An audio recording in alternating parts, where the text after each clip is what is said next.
ازاي عايزني اشوفك وابقى عادي ليه؟ هو انا انسى انت عملت فيا ايه؟ اللي باعني ازاي هقابله تاني يوم واما اشوف اضحك له واسلم عليه؟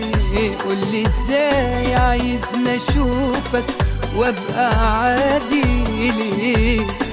هو انا انسى انت عملت فيا ايه؟ اللي باعني ازاي هقابله تاني يوم واما اشوف اضحك له واسلم عليه؟ فاكرني هنسى